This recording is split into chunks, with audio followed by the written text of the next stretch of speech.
দেখবেন কখনোই ঠকবেন না। আপনি শুধু টাকায় লাল হয়ে যাবেন, টাকা টাকা আসতে থাকবে। অবশ্যই চলবো। আর একটা কথা, এই কথাগুলো কিন্তু কাউকে বলবেন না, আরে না না না, কি বলে, কেন বলবো? বিশেষ করে ওর মামুটাকে। প্রশ্নই ওঠে না, আপনার কথা বলা যায়? অনেক হেল্প করতেছেন আমাকে। Good boy. ও শুনেন, আপনার যদি কোনো কাজে আমাকে হেল্প লাগে, কোনো পরামর্শ লাগে, তাহলে কিন্তু উইলিংলি আমাকে বলবেন। আমি আমার জায়গা থেকে আপ্রাণ চেষ্টা করব আপনাকে সুপরামর্শ দেবার। একটা কাজ করেন, আমার এই ছবিটা তাহলে আপনার দায়িত্ব নিয়ে একটু বানান। আপনি প্রথম নায়িকা, আপনি সবকিছু করেন তাহলে। অবশ্যই, কি যে বলেন আপনি, আমি তো সবকিছু দেখবো। আমি বলেছি না, সব সময় আপনার পাশে আছি। ঠিক আছে, তাহলে আসি তাহলে। ওকে, ওকে, বাই।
না না,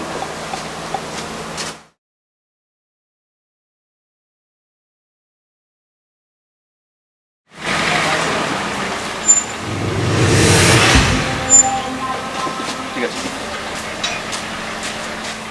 হ্যাঁ না, আজকে এখানে এখানেই শুট রাখলাম। কি ব্যাপার মামু, তুমি এখানে?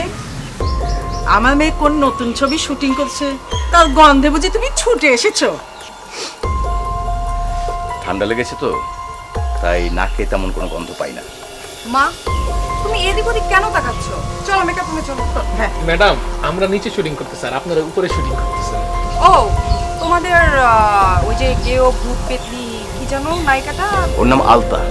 কেন, কিছু বলবে? ভালোই হলো, আমি উপরে তোমরা নিচে। ও, তোমার নায়িকার শুরুটাই তো নিচ থেকে। মা চলো, টাইম ওয়েস্ট হয়ে যাচ্ছে, চলো। সোনামণি,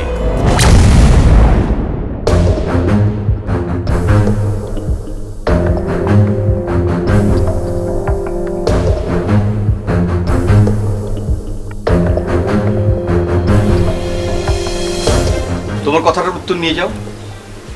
উত্তর? আলতা নিচ থেকে আস্তে আস্তে কিন্তু উপরে উঠছে এবং একদিন উঠবে, ঠিক তুমি যেভাবে উপরে উঠেছো। উপরে ওঠার একটা রিস্ক আছে জানো তো, যে কোনো সময় পা পিছলে পড়ে যেতে পারো। তুমি কি মনে করেছো আমার ডিরেক্টর অভাব পড়ে গেছে? মানে তুমি ছাড়া আমার আর কোনো ডিরেক্টর নেই? শোনো মামা, আমি টপ লেভেলের 4টা ডিরেক্টর নিয়েছি, যাদেরকে নিয়ে আমি সিনেমা বানাবো। ভাত ছিটালে কিন্তু কাকের অভাব হয় না। Right, you are. ভাত ছেটালে শুধুমাত্র কাক আসে, কোকিল আসে না। হ্যাঁ, ইউ রাইট। আচ্ছা দুলাল, লাইট রেডি কিনা দেখ, জাহিদকে বল আমি শটে যাবো। তো ম্যাডাম, রোড জামা পড়ে। হ্যাঁ। চলো।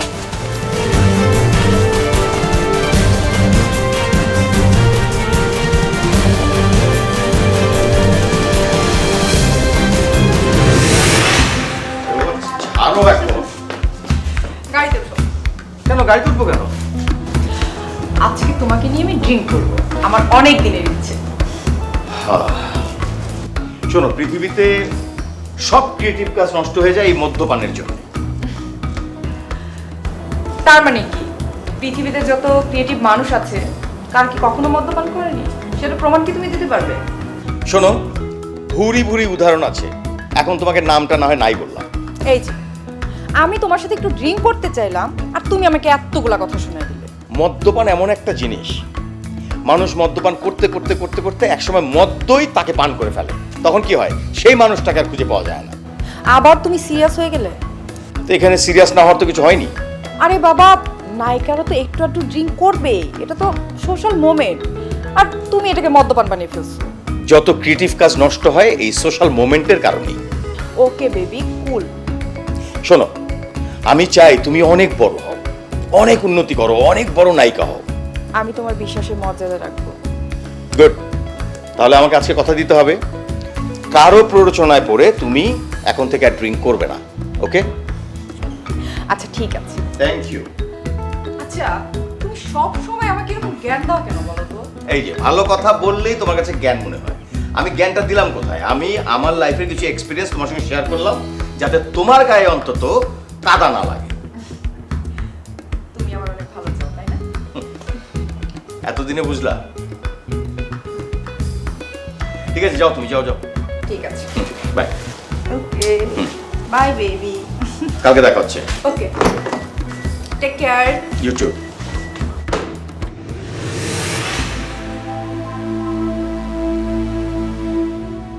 ম্যাডাম, আমরা 25 নাম্বার সিনটা খরচ দিয়ে শুরু করতে যাচ্ছি। মানে আমরা এটা পাবো আর কি, মানে সার্ভিসটা পাবো। কেন পাবো? এই দাঁড়াও, নিচে হাতে তালি দিল কে? ওই যে মামুন সাহেব নতুন একটা নায়িকা আনছে না, ওই নায়িকাটা দারুণ একটা শর্ট দিছে। তাই নায়িকা নিজেই তার সাইনিং মানি থেকে 5,000 টাকা এনে ইউনিটে সবাইকে মিষ্টি খাওয়াচ্ছে। এই খুশিতে সবাই হাততালি দিচ্ছে ম্যাডাম। নতুন এসেছে না, তাই সবাইকে হাত করছে।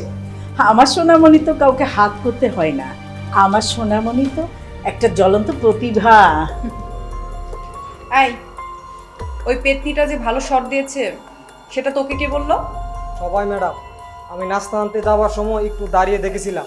ওই নায়িকাটা ভালো অ্যাক্টিং করে, খুব ভালো ম্যাডাম। Just shut up. দারুণ অ্যাক্টিং করে। ম্যাডাম, ওর কথায় রিয়াক্ট করা কিছু না। কোথায় আপনি আর কোথায় নতুন একটা মেয়ে? শোনো জাফর ভাই, মামুন ওর নতুন নায়িকাকে নিয়ে সিনেমা শুরু করেছে, তুমিও আমাকে নিয়ে সিনেমা শুরু করেছো। ইভেন আমরা একই ফ্লোরে শুটিং করছি। সো আমি চাই আমার এই সিনেমাটা ব্লকবাস্টার হোক। আর আমি খুব ভালো করেই জানি মামুন এই সিনেমাটা ঈদেই রিলিজ দেবে। আমি কিন্তু পিছিয়ে থাকবো না। Money is no problem. তোমার যদি টাকার প্রয়োজন হয় সেটা আমাকে বলবে, আমি ম্যানেজ করে দেব। কিন্তু এই সিনেমাটা ঈদে রিলিজ হতেই হবে। এটা আলতা বিবির সাথে সোনামনির একটা চ্যালেঞ্জ। ওকে? সেই ভালো ম্যাডাম, আমরা ময়দানে হার জিত প্রমাণ করব ইনশাআল্লাহ। গুড।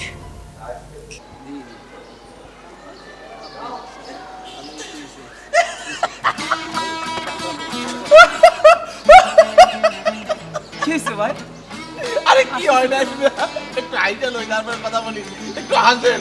কি হইছে বুঝবার পারলাম না। আরে যেখানে গেলে বাঘের ভয় সেখানে রাত হয়। বুঝবার পারলাম না। এই যে মিয়া বুঝবার পারলেন না, একই বিল্ডিং এর মধ্যে বাঘ আর সিংহের মধ্যে লড়াই চলতেছে। এফডিসিতে বাঘ আর সিংহ। ওই মিয়া, আপনি কি চান্দের দেশ থেকে ফ্রিতে আইছে রে না? কিছু বুঝেন না। তুমি যখন কথা শুরু করো, হয়তো পা থেকে শুরু করো, নয়তো মাথা থেকে সোজা সাপটা কথা কইবার পারো না। ওই মিয়া, আপনি এফডিসি থাকেন না? গত মাস থেকে কি হয়েছে আপনি জানেন? ওই মিয়া, এফডিসিতে কাজ করি, এফডিসিতে থাকুম না চান্দের দেশে থাকুক। আচ্ছা, আপনি কোন হাত দিয়ে খান একটু শুনি। কেন এই হাত? এই যে হাতের নাম কি? ডান হাত সন্দেহ আছে নাকি? আরে সোনামণি আর ডিরেক্টর মামুনের মধ্যে যে ঘাপলা চলতে সেটা জানেন? আরে জানি তো, সোনামণি মামুন স্যারের তো বোল্ট আউট করে দিচ্ছে, তার শিরোইল নিয়ে ফাঁসাই দিছে। হর মিয়া, শিডিউল ভাষা দিবে কিসের জন্য? এ তো আর সিনেমাই করবে না, দুইজন এখন দুটো নতুন সিনেমা শুটিং শুরু করছে। জানি তো, দুইজনের মধ্যে এখন ডাকুরও সম্পর্ক।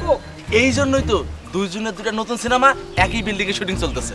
ওই মিয়া কি কও, হাঁচা কইতেছো না মিথ্যে কথা হইতেছো? অবশ্যই হাসা কইতেছি, আমি মিথ্যার আশপাশ যাই না। তাহলে তো এখান থেকে এখন ভাগতে হয়। কেন? কখন যে মামুন স্যার আর সোনামণির দলবলের মধ্যে হাতাহাতি শুরু হয়, তারপর আবার বিল্ডিং না ভাঙে আমাদের মাথার উপরে পড়ে। একদম ঠিক, কাজ আছে অনেক, চল ভাই।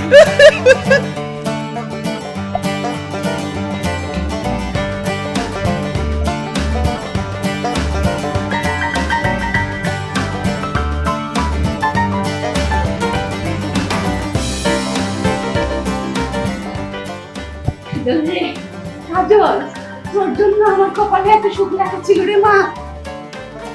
তোমার পছন্দ হয়েছে? সে খবরকে বলতে হয় রে মা। এবার কি বুঝতে পেরেছো তোমার কাজলের দাম কত? তোমাকে আমি বলেছিলাম না যে এই ঢাকা শহরে টাকা উড়ে বেড়ায়, কিন্তু একটু বুদ্ধি লাগে সেই টাকাগুলোকে ধরতে। কাজল, তুই তো আমাকে বলেছিলি তোর প্রডিউসারের নাকি আরেকটা বউ আছে, তাহলে তো সে সবসময় আমাদের বাসায় আসতে পারবে না। পিছু টান বললে একটা ব্যাপার সবসময় থাকবেই। কাজল, আমি তোকে একটা কথা বলি কি মা, তুই আরেকটা প্রডিউসার ধর।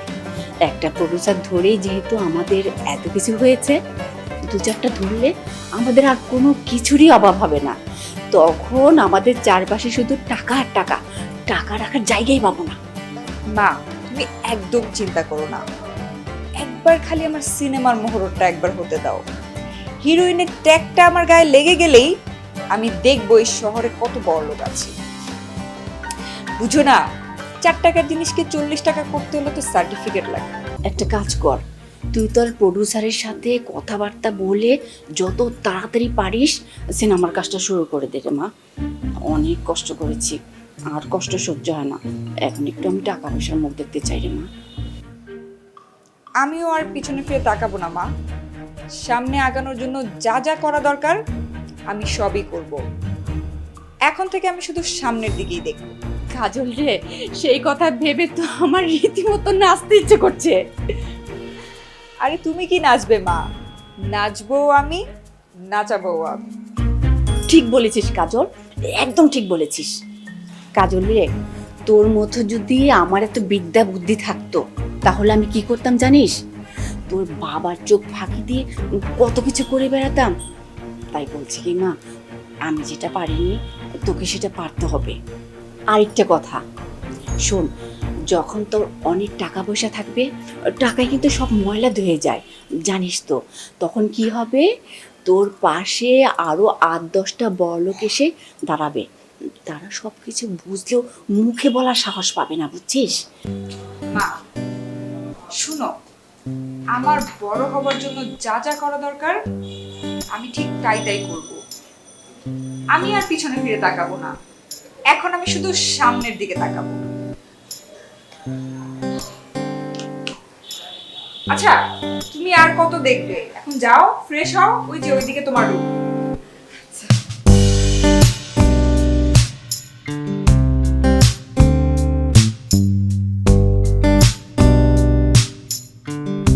টাকা কই? আমার টাকা, আমার টাকা কই? টাকা চাই, আমার টাকা কোথায়?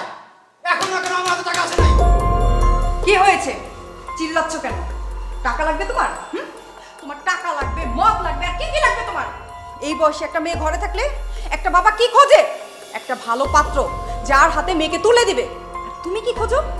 তুমি খোঁজো তোমার জন্য মদের বোতল নিয়ে আসছি কিনা। খুঁজি তো, কেন খুঁজি? তোকে এত বড় করেছি, এখন থেকে তুই রোজ একটা করে মদের বোতল এনে দিবি, বাংলা মদের বোতল। এটুকু করিস বলেই এত বড় বড় কথা? হ্যাঁ, বড় বড় কথা বলছি। আচ্ছা বাবা, তোমার কি মনে একটা আবার প্রশ্ন হয় না, এই টাকাগুলো আমি কোথা থেকে আনছি? জানতে ইচ্ছে হয় না তোমার? ইচ্ছা হয় না, আমার একটাই কথা, আমি তোর জন্মদাতা পিতা। যেভাবে পারিস প্রতিদিন আমাকে 1 বোতল করে মদ দিবি, এর চেয়ে বেশি কিছু আমি চাই না। ছি বাবা ছি, তুমি মদ না খেয়ে মরতে পারো না?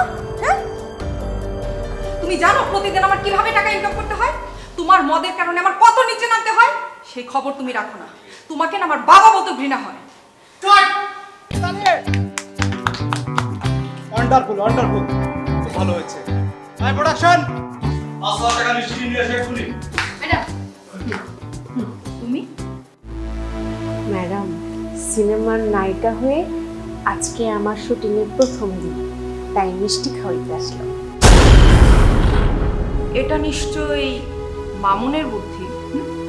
না না ম্যাডাম, আমি জানলাম আপনি উপরে শুটিং করছেন, তাই আমি দোয়া নিতে এলাম।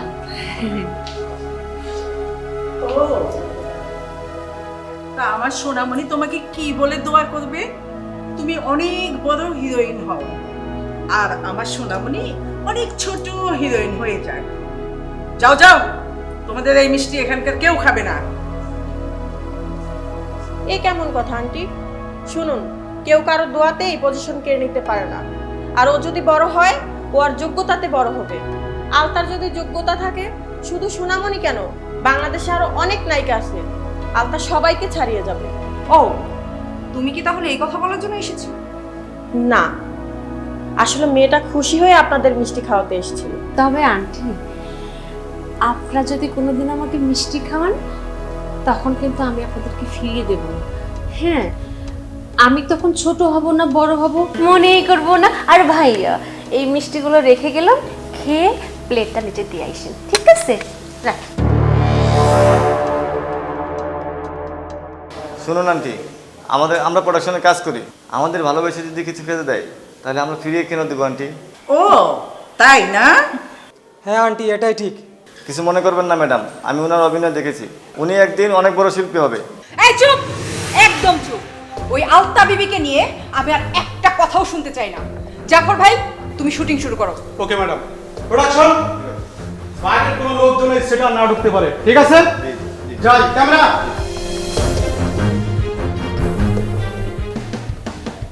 জানো, তুমি যতক্ষণ আমার কাছে থাকো ততক্ষণ আমার নিজেকে পৃথিবীর সবচেয়ে সুখী মানুষ মনে হয়।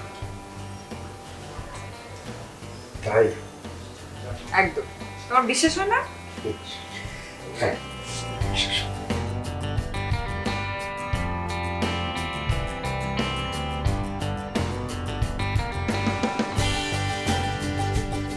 ঝিলি দিব?